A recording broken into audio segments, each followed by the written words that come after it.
Partimos. ¿Cómo está usted, Josué Ormazábal? Le explico. Muy bien, Patricio, muy bien. ¿Y tú? Sí, bien, bien. Somos un pequeño grupo que nos interesa mucho el Estado y el laicismo. Entonces querríamos conversar con usted, querido amigo, sobre este tema fundamental. Pero antes, cuéntenos, ¿quién es Josué Ormazábal? Bueno, Patricio, primero darte las gracias por el esfuerzo que estás haciendo. Mi nombre es José Ormazábal, soy abogado, actualmente candidato a magíster en intervención familiar sociojurídica. Llevo más de 10 años de ejercicio profesional como abogado, especializado en materia de familia, causas de alta complejidad. Eh, Dentro de esta trayectoria me ha tocado ver causas de secuestro internacional de niños, niñas y adolescentes, muchas causas sobre medidas de protección por maltrato infantil, violencia intrafamiliar y, eh, y te diría que casos muy complejos que tienen que ver con el sistema de protección infantil chileno.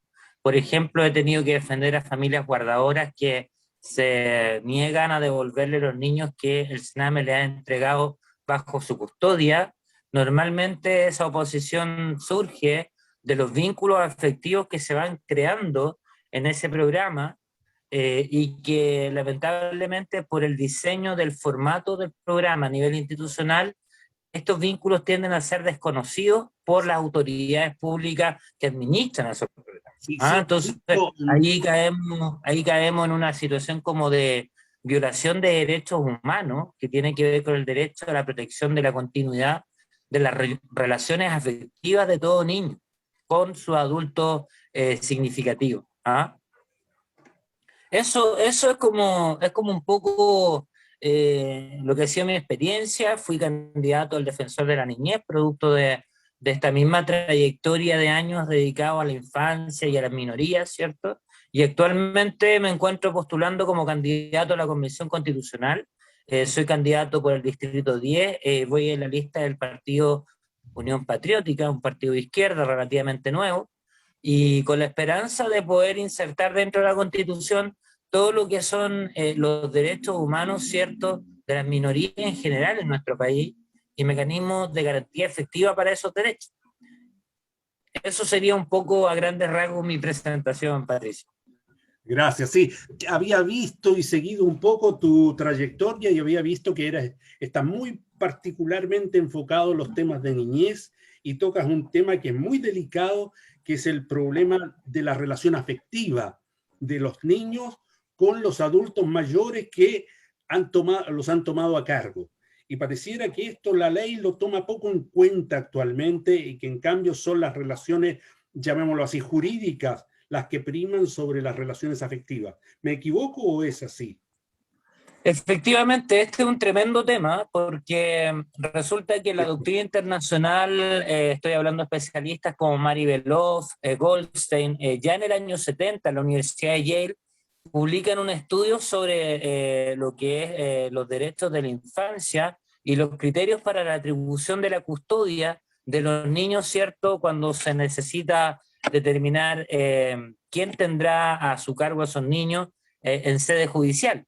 ¿Y qué es lo que plantean estos autores que son de la tradición psicoanalítica? Siguen la corriente junguiana ellos, y resulta que ellos plantean que uno de los principales elementos que hay que tomar en cuenta es que un niño que por alguna razón se ve desarraigado de su familia y es insertado en un nuevo núcleo, genera lo que se llama la paternidad psicológica, que es el vínculo en el cual el niño reconoce que uno o ambos adultos que forman parte de esta diada, ¿no?, de este matrimonio, asumen respecto de él la fuente de estabilidad, de protección y seguridad, y funciones nutriticias a nivel espiritual, moral y económico, vale decir, en general, en forma integral, se vuelven la fuente de satisfacción de la necesidad de este niño. Entonces él genera un vínculo de apego con esa persona, en el cual lo reconoce como su fuente de seguridad y protección. Y lo que la doctrina internacional dice, que eso es un derecho que tiene el niño de que el Estado proteja la continuidad de la vinculación afectiva que ese niño genera con estos adultos que han asumido esa responsabilidad, independientes si son o no parientes biológicos. ¿Te das cuenta? Las familias, de hecho, tienen una importancia hoy día gravitante a nivel de lo que es el sistema de cuidado de la sociedad moderna. O sea que la afectividad jugaría un rol por lo menos igual que la biología como importancia. Absolutamente, incluso más importante, porque cuando se habla, por ejemplo, de la identidad es un fenómeno psicológico que encuentra un fundamento biológico, pero no es la única fuente de identidad los orígenes biológicos de una persona. ¿Ah? O sea, el solo hecho de estar inserto en una comunidad donde yo recibo una socialización, donde se me transmite una cultura, valores, un sistema de creencias, eso también conforma parte de mi identidad. Entonces, ese sería uno de los aportes importantes que querría hacer en caso de ser elegido en la Convención Constituyente. Sí, claro, sí, claro. Pero mi pregunta Mira, mi idea sobre la Constitución es que la nueva Constitución debiera avanzar en una protección efectiva de los derechos humanos, pero para esa finalidad, como los derechos humanos hoy día tienen un problema de interpretación de carácter subjetivo por los operadores del derecho, y queda una carta muy amplia es como muy facultativo para el operador del derecho cuando él entiende que se están violando estos derechos y cuando no. Entonces, esa decisión de autoridad suele tender a invisibilizar vulneraciones de derechos. ¿Por qué? Porque ahí podría ocurrir que se impongan los intereses de la institución por sobre los intereses de los usuarios. Para que esa arbitrariedad o esa excesiva facultad, potestad, ¿cierto?, judicial, no sea en el futuro un embarazo al ejercicio de derechos, es recomendable que lo hagamos más explícito. Y desde esa perspectiva, la experiencia comparada en otras constituciones lo que ha hecho es regular catálogos de derechos humanos atendiendo las especiales necesidades de cada tipo sujeto. Por ejemplo, derechos de la mujer, derechos de las personas menores de edad, derechos de la tercera edad, derechos de los pueblos originarios, de los migrantes, de los trabajadores, de los consumidores, por decirte algunos. sí, ¿Ah? Entonces se va atendiendo... A eso se le llama el enfoque de derecho. Por ejemplo, cuando hacemos la Constitución y hacemos el capítulo de derechos de la mujer, ahí estamos privilegiando que esta Constitución sea interpretada con enfoque de género. Si lo hacemos desde la perspectiva de los niños, aplicamos el enfoque de derecho o el principio de la protección integral, ¿cierto? Sí, que son los paradigmas de los derechos humanos en materia de infancia, por ejemplo. Justamente, ¿cuál es el límite o hasta dónde va la Constitución y dónde toma la mano la ley? ¿Cuál es la parte en lo que tú planteas que corresponde definir en el texto constitucional y cuál sería la parte que deberá ser completada, interpretada y organizada por el Código Legal? Por las leyes. Mira, qué interesante tu pregunta. Para explicarlo a la gente que no maneja el lenguaje técnico del derecho, mira, te quiero poner el ejemplo de una corporación, una fundación. Una corporación es una institución, una persona jurídica, ¿cierto? Resulta que esa constitución, o sea, perdona, esa persona jurídica, para que nazca la vida del derecho, requiere de un acto que se llama el acto constitutivo, ¿ya? Sí. El acto constitutivo tiene como dos grandes facetas. La primera es el acuerdo de las voluntades que se comprometen a dar origen a esta persona, y esas voluntades al mismo tiempo van a dictar un reglamento de cómo va a funcionar esa persona jurídica. A eso se le llama el acto constitutivo. Y eso lo podemos replicar y entender que la constitución de un Estado lleva más o menos los mismos elementos. Vale decir, es un pacto en el cual los ciudadanos, ¿cierto?, se ponen de acuerdo en diseñar un Estado que va a ser el Estado de Chile, y ese Estado va a tener características.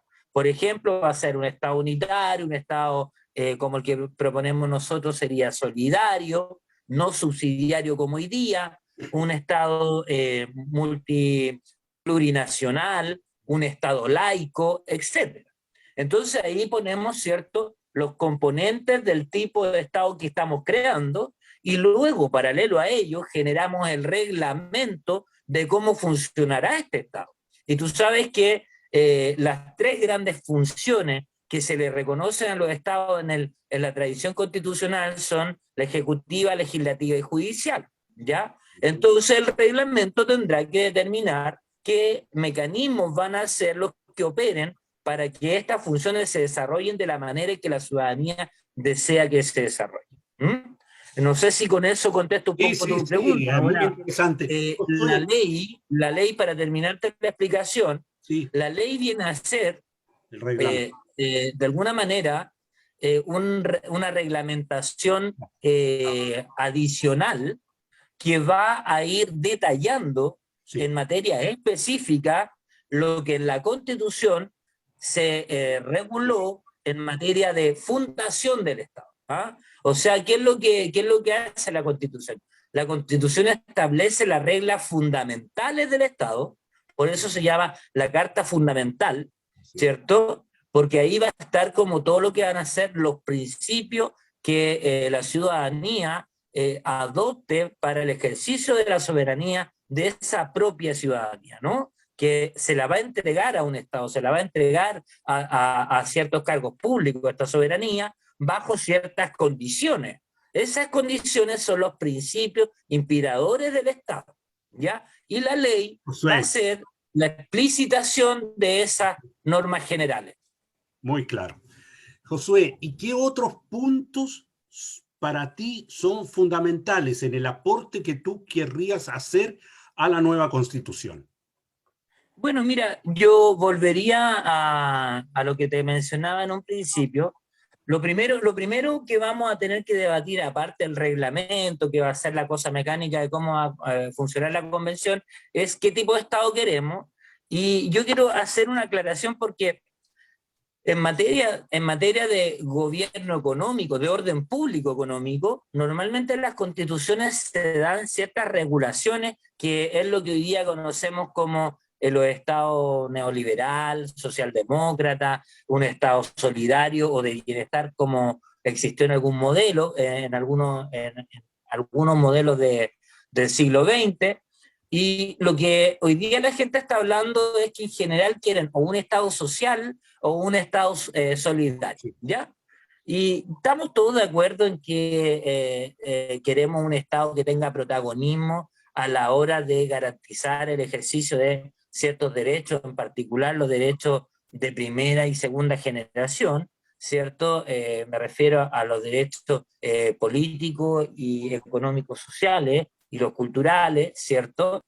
Eh, entonces, de esa perspectiva, yo propongo ahí que en la noción de Estado solidario entendamos que ahí hay una situación que podría ser peligrosa, que es que el Estado solidario se ve caracterizado por una posibilidad de intervención permanente en el ámbito de los ciudadanos, que es lo que dicen los partidarios del neoliberalismo, que es el principal defecto del Estado solidario, ¿ah? Que es demasiado intervencionista y centralizado, que tiende a la burocracia ¿Podría, y que podría haber un atropello a los derechos de los ciudadanos. podrías Pero ojo, yo especificar más conozco un eso? sistema intermedio, perdona Patricio, conozco un sistema neutral que es el que se ha dado, por ejemplo, en el modelo alemán, donde sin caer en un intervencionismo excesivo, no por eso se deslinda de la responsabilidad de garantizar ciertos derechos sociales, y a eso se le llama la doctrina de las metas solidarias. Entonces, desde esa perspectiva, a mí el modelo alemán me resulta bastante interesante. ¿Por qué? Porque le ponemos un cortafuego al peligro de un autoritarismo estatal, un intervencionismo excesivo, pero el Estado públicamente se compromete a poner ciertos derechos de carácter social como primera prioridad en la garantía de derechos para la ciudadanía de ese país. Bien, Josué, el último tema que me interesaría mucho conversar contigo es lo del Estado laico. Correcto. ¿Cómo es en la Constitución, en la nueva Constitución que se tendrá que escribir ahora, este aspecto fundamental del laicismo? ¿Puedes contarnos un poco tu punto de vista? Mira, yo creo que el laicismo es una corriente filosófica, ¿cierto? Que viene un poco de según lo poco que conozco del tema, porque no soy un especialista en esta área, del movimiento de la Ilustración francesa, el movimiento enciclopedista, que habla, ¿cierto?, un poco de la libertad de pensamiento, de lo adogmático, y que en el fondo lo que pugna es por cortar con esa tradición que planteaba que la autoridad venía dada como por una especie de derecho natural, ¿ah? Como que había un orden metafísico que se utilizaba como un fundamento para el ejercicio del poder ilimitado por parte de lo que eran las tradiciones, las familias tradicionales de la realeza, ¿ah? Que el poder del rey se le heredaba al hijo, etc. Entonces, eso que conocemos como absolutismo y que está justificado por ciertas doctrinas religiosas, hacen nacer movimientos como la Revolución Francesa, la libertad de pensamiento, la Ilustración y el enciclopedismo, justamente para poner coto a esta manipulación del poder bajo pretextos de carácter metafísico. Así entiendo yo que surge, más o menos, el fenómeno del laicismo. Sin embargo, es paradójico, porque curiosamente hoy día, si bien es cierto, tenemos un Estado que ya no tiene como una especie de obligatoriedad de reconocer que en Chile la religión oficial es la, iglesia, es la religión católica. Sin embargo, eso no ha sido suficiente. ¿Por qué? Porque el modelo en el que se organiza nuestro Estado a nivel de administración pública no es muy diferente, y escucha lo que te voy a decir, al modelo que se usó para construir la estructura jerárquica de los gobiernos absolutistas. O sea, si tú tomas la matriz del Ejecutivo, que tiene alcaldes repartidos por todo el territorio del Estado, que tiene un legislativo, ¿cierto? Tiene un judicial, pero en términos de la organización jerárquica, parte del mismo principio de concentración del poder en algunos cargos públicos que van verticalmente delegando esas funciones, y de alguna manera lo que se produce es que la ciudadanía queda relativamente excluida de la toma de decisiones.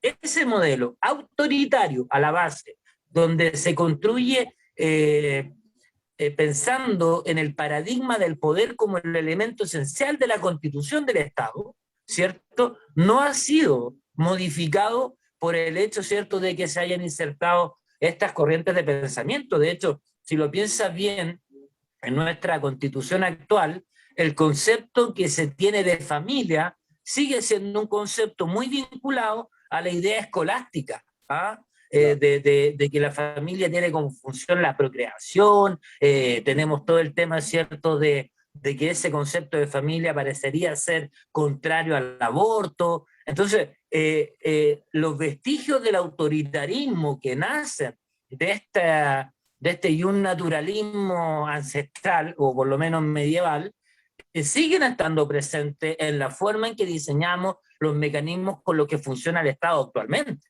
¿ah? Entonces, para que nosotros podamos aspirar a un Estado laico, lo que tenemos que hacer es ir más al fondo y ponerle cortapisas a lo que es la posibilidad del ejercicio autoritario de parte del poder estatal por parte de los órganos públicos que administran dicho poder, ¿ah? Entonces, para que haya una realidad, para que esto se traduzca en un cambio sustancial en la vida de los ciudadanos, lo que se está proponiendo es que en la nueva Constitución establezcamos mecanismos de participación activa de la ciudadanía, ¿cierto? Y, si es posible, en algunos estamentos, mecanismos de democracia directa, ¿ya? Por ejemplo, aumentar los mecanismos de control de la gestión del Estado por parte de la ciudadanía con un voto vinculante que puede incluso remover a las autoridades de los cargos públicos cuando en el ejercicio de sus funciones conculquen o infrinjan los derechos que la Constitución les reconoce. O sea, en este caso tú haces una relación directa entre una forma de participación popular y democrática y la visión del laicismo.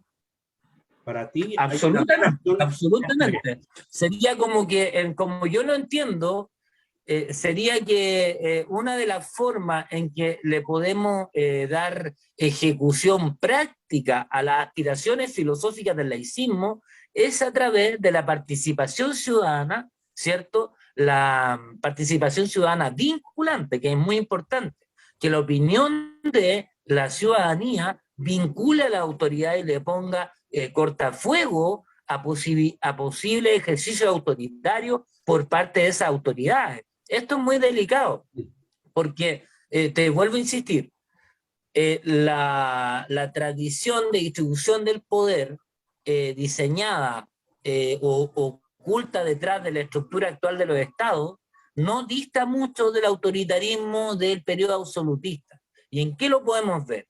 En que hoy día la ciudadanía es tratada por parte de las reparticiones públicas de manera autoritaria, con violencia simbólica, donde la opinión del ciudadano de a pie es invisibilizada, ¿cierto? Y puesta en tela de juicio cada vez que contraría los intereses de la institución a la cual ese ciudadano está acercándose o solicitándole algún tipo de prestación.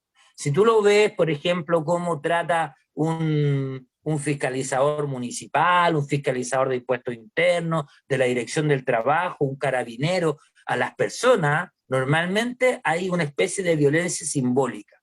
El tono golpeado, palabras que cuestionan el valor de lo que uno testimonia, estar en tela de juicio, partir como en el fondo siendo juzgados por parte de esas autoridades, ¿cierto? Que a veces no son tan autoridades, son simplemente mandos medios de una repartición pública, pero ese solo hecho los pone en una condición, y esto ha sido tratado por filósofos muy reconocidos a nivel internacional durante el siglo XX, porque estas prácticas que tienen que ver con la burocracia son el origen, ¿cierto?, de la violencia simbólica, y la violencia simbólica es una forma de maltrato que incrementa las tasas de posibles enfermedades, ¿cierto?, o afectaciones de la salud mental de la población, porque estamos siendo agredidos permanentemente al sentirnos abandonados por los funcionarios que debieran preocuparse de ayudarnos a reparar las situaciones de crisis en las cuales los ciudadanos nos podemos ver expuestos.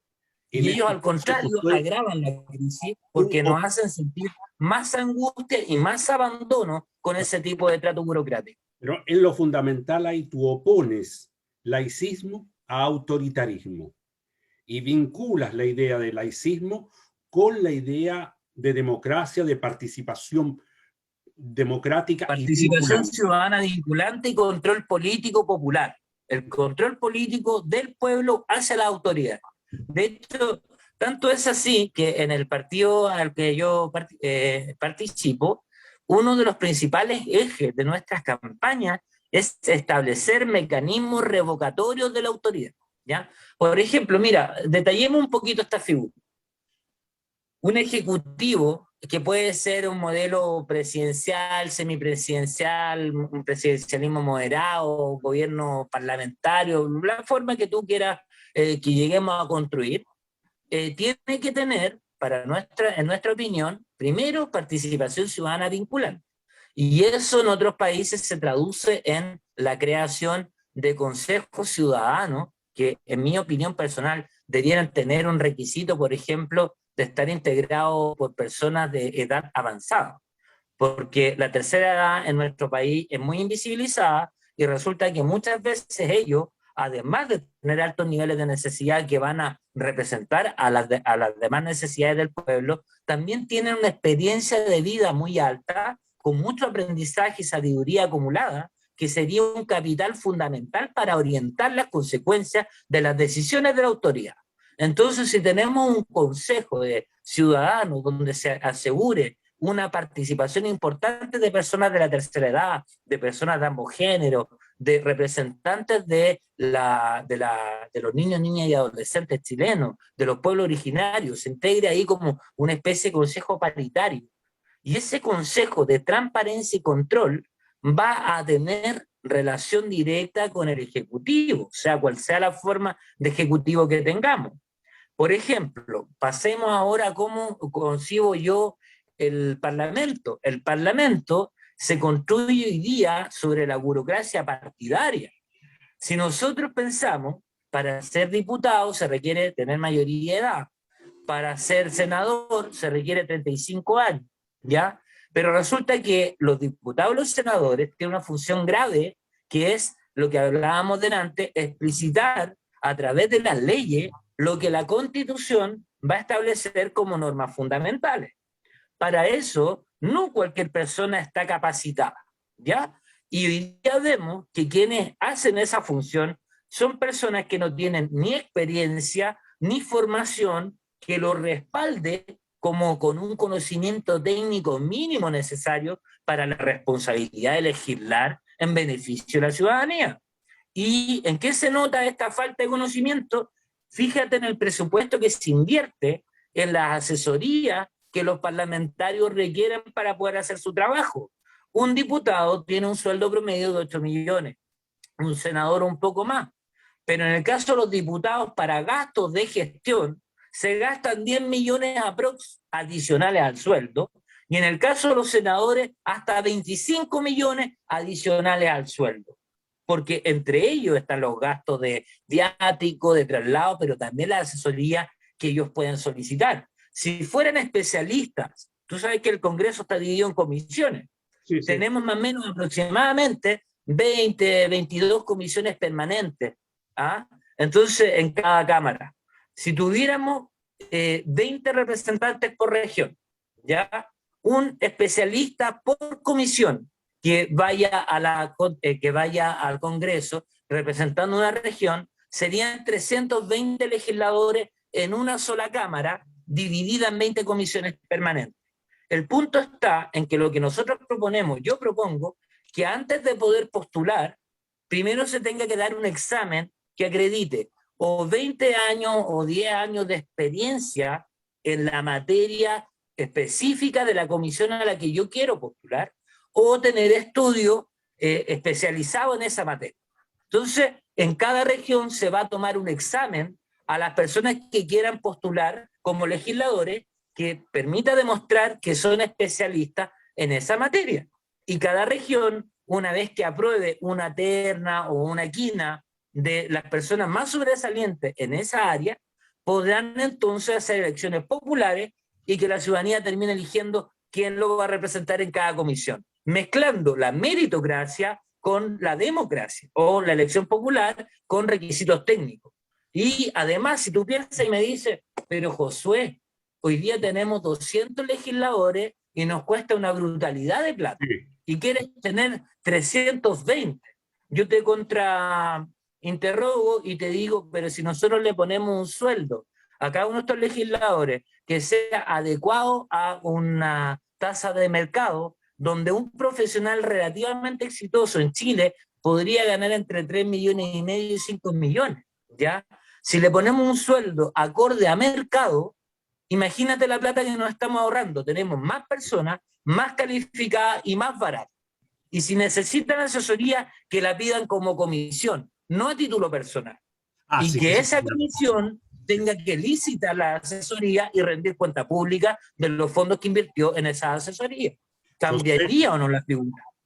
Por último, para terminar, Patricio, te cuento que en estados como Estados Unidos existen estados en los cuales para ser juez se requiere ser elegido por voto popular. Así es, así es.